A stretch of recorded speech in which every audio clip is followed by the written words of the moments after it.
Pourquoi perds-tu tes cheveux? La chute de cheveux est quelque chose qui préoccupe de nombreuses personnes. Alors dans cette vidéo, nous allons aborder les 10 causes principales de la chute de cheveux. C'est parti!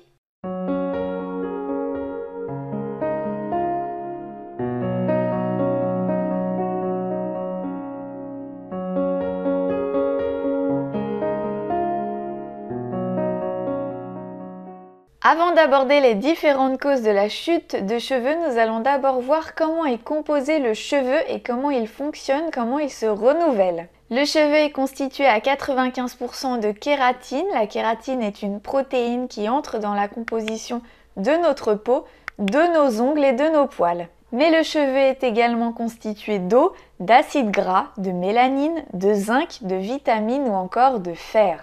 Ensuite, le cheveu est constitué de deux parties principales. Alors pour illustrer, je me suis récupéré un petit cheveu. Alors je ne sais pas si on le voit, si on le voit.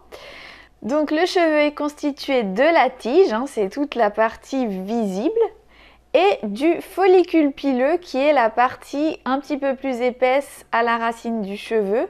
Donc cette partie-là qui est invisible car elle est plantée sous l'épiderme. Donc le follicule pileux, la partie qui est cachée sous la peau, est constitué de trois parties.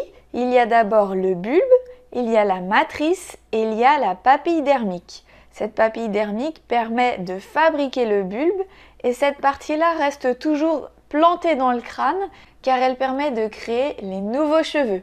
Dans la tige, donc la partie visible du cheveu, la partie externe, on retrouve la moelle qui est la partie centrale de la tige, on retrouve la cuticule qui est la fine couche protectrice externe en forme d'écaille et enfin on retrouve le cortex qui est le composant principal du cheveu qui lui donne son élasticité, sa souplesse et sa résistance. Il faut savoir que les cheveux humains ont trois phases d'évolution principales. Il y a tout d'abord la phase anagène qui dure en moyenne 3 ans pour les hommes et entre 4 et 7 ans chez les femmes. Cette phase est la période de croissance et de pousse du cheveu. Il y a ensuite la phase catagène qui est une phase de régression rapide du cheveu et de l'arrêt de la pousse.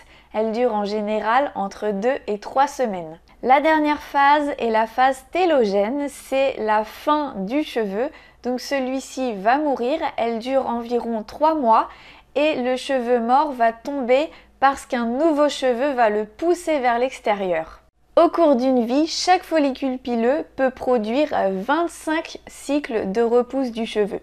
Alors ça peut paraître assez peu, mais en réalité, il faut savoir que notre crâne compte en moyenne entre 100 et 150 000 cheveux. Et de nombreux critères influencent le nombre de cheveux que l'on a sur la tête, notamment notre origine ethnique, notre âge, notre sexe et aussi notre condition physique.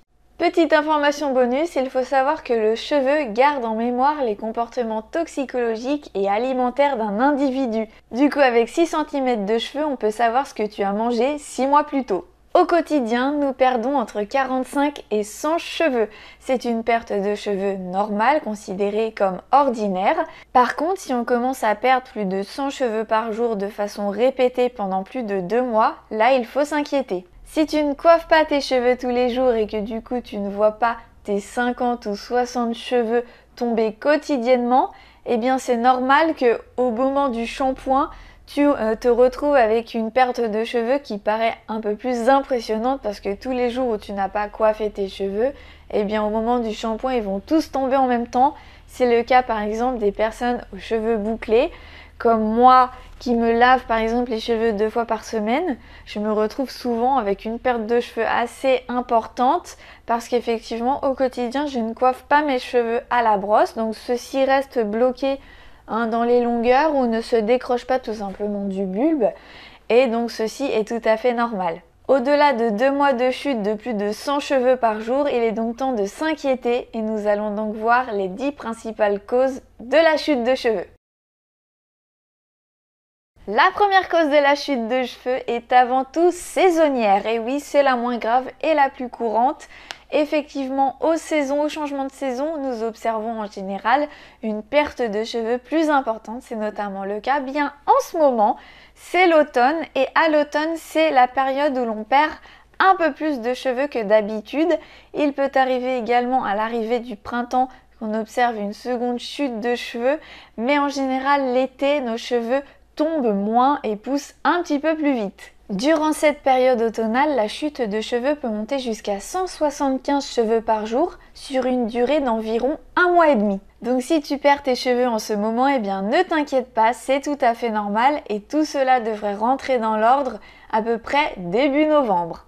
La deuxième cause possible de la chute de cheveux, ce sont les carences. En effet, les cheveux ont besoin de nombreux nutriments pour rester en bonne santé et une carence en fer, en acide folique, en zinc ou en acide aminé soufré peut causer la chute de cheveux. Il y a quelques années, j'ai été concernée par une chute de cheveux plutôt importante et sur plusieurs mois, je me suis retrouvée avec des zones là où je commençais à avoir moins de cheveux. On voyait vraiment la raie qui s'élargissait, les cheveux très fins, très cassants.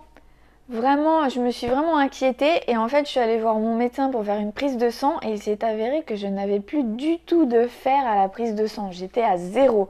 Donc là c'était vraiment une grosse carence en fer. Il faut savoir que le fer, il peut être plus ou moins fixé par notre organisme. Du coup j'ai dû faire une supplémentation en fer et il faut au moins entre 2 et 3 mois pour que la réserve en fer puisse à nouveau être normale. Donc du coup, c'est pas quelque chose qui va se régler tout de suite si on manque de fer. Il faut vraiment savoir où on se situe et il va falloir du temps pour que le corps se recharge. Chez les femmes, c'est quelque chose qui est plutôt courant parce qu'au moment des règles, nos saignements nous font perdre une bonne quantité de fer et si notre alimentation n'est pas assez riche en fer, c'est-à-dire si on mange pas trop de viande, pas trop d'épinards, enfin tous ces aliments qui permettent d'apporter assez de fer à l'organisme, eh bien on perd facilement beaucoup de fer et nos besoins sont quand même assez importants.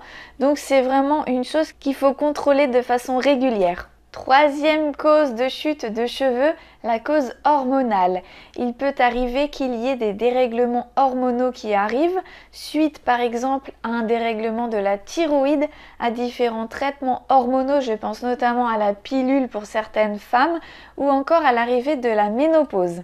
Quatrième cause possible de la chute de cheveux, ce sont les micro-inflammations du follicule pileux causées par des agressions répétées du cuir chevelu. Ces agressions répétées vont créer une inflammation de la peau. Ceci est plus fréquent si le cuir chevelu est sensible, plutôt sec, ou si on fait souvent des coiffures trop serrées, des chignons, ou si on fait des colorations trop agressives, eh bien on peut créer des micro-inflammations et du coup provoquer une chute de cheveux. Cinquième cause de la chute de cheveux, les traitements médicamenteux, je pense notamment à la chimiothérapie. Ce traitement peut bloquer l'activité des follicules pileux et alors les jeunes cheveux vont arrêter de pousser. La chute de cheveux peut également être provoquée par des médicaments antifongiques, des antidépresseurs ou encore les médicaments prescrits pour les maladies cardiovasculaires. Sixième cause de la chute de cheveux, c'est l'effluvium télogène ou encore dérèglement du cycle capillaire. Cet effluvium télogène est un terme assez barbare pour désigner du coup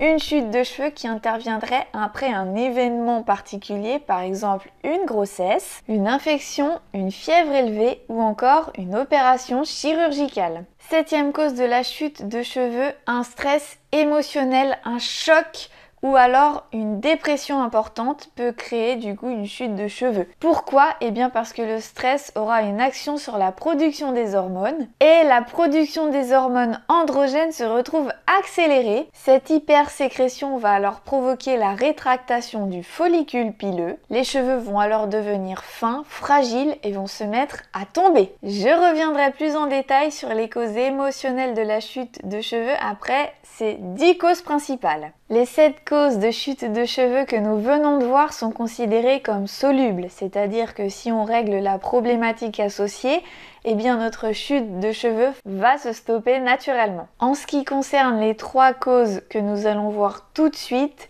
c'est considéré comme moins soluble ou pas du tout soluble.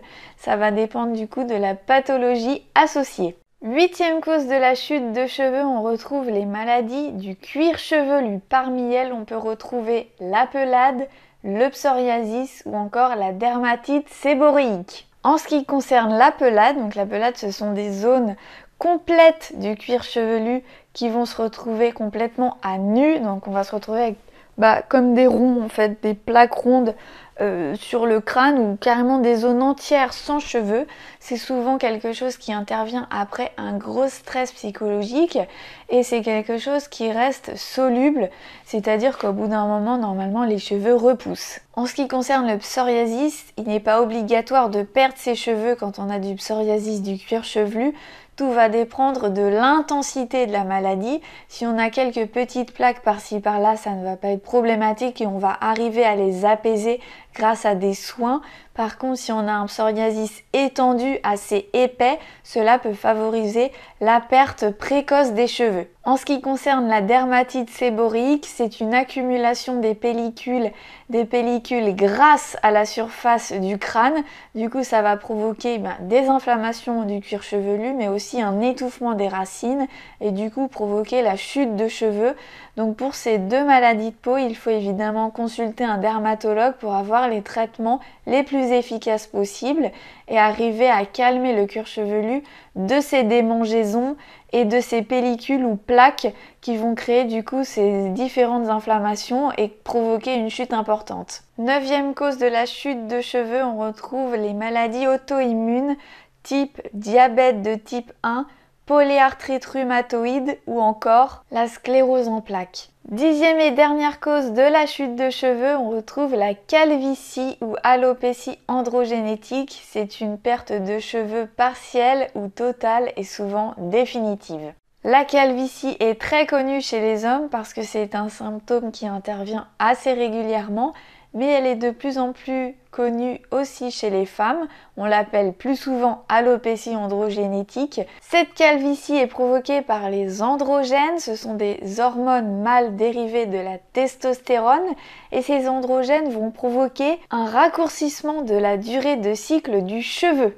On dit souvent que la calvitie est héréditaire, mais ce n'est pas forcément juste. Chez les hommes, la calvitie peut apparaître dès l'adolescence. Dans un premier temps, elle s'installe au niveau du front et des tempes, puis elle s'étend au niveau du dessus du crâne. Malheureusement, aucun traitement ne permet de faire repousser les cheveux. Chez la femme, la calvitie est beaucoup plus rare et d'évolution beaucoup plus lente. Si elle intervient chez la femme, il faut rechercher s'il y a eu une augmentation des hormones mâles de la testostérone. Ceci peut arriver s'il y a une maladie qui touche les ovaires ou s'il y a un traitement qui fait augmenter le taux de testostérone. Tout à l'heure, je disais que le stress pouvait provoquer une perte de cheveux et en ce qui concerne l'aspect émotionnel, eh bien la perte de cheveux c'est souvent le signe d'un conflit intérieur. Cela signifie que l'on est plus axé sur le plan matériel plutôt que sur le plan spirituel. Il faudrait arriver à équilibrer un petit peu plus les deux. Il est possible aussi que l'on vive une ou plusieurs situations qui soient très angoissantes, très stressantes, et où il y a une si grande tension que l'on s'en arrache les cheveux. Cela peut être le cas par exemple si on a vécu un événement où on a eu une peur intense, si par exemple on vit un choc émotionnel grave, une séparation ou encore beaucoup de tension au travail ou dans son foyer. Perdre ses cheveux, c'est peut-être aussi le signe que l'on a peur de perdre quelque chose ou quelqu'un dans sa vie. Donc voilà, comme tu peux le voir, il existe de nombreuses causes à la perte de cheveux et j'espère que cette vidéo pourra t'aider à y voir un petit peu plus clair. Si tu l'as apprécié, n'hésite pas à cliquer sur le petit pouce et à t'abonner à ma chaîne si ce n'est pas déjà fait en cliquant sur la cloche de notification. N'hésite pas à me dire en commentaire si tu as déjà perdu tes cheveux et pour quelles raisons. Ça pourrait être intéressant pour les autres personnes qui visionnent cette vidéo. Dans une prochaine vidéo, je te proposerai différentes solutions adaptées aux différentes causes que je viens de citer dans cette vidéo pour tenter de ralentir ou de stopper ta chute de cheveux. Donc surtout, n'hésite pas à t'abonner et on se retrouve dès la semaine prochaine pour une nouvelle vidéo. À bientôt! La chute de cheveux est alimentaire d'un individu. Au-delà de nos différences.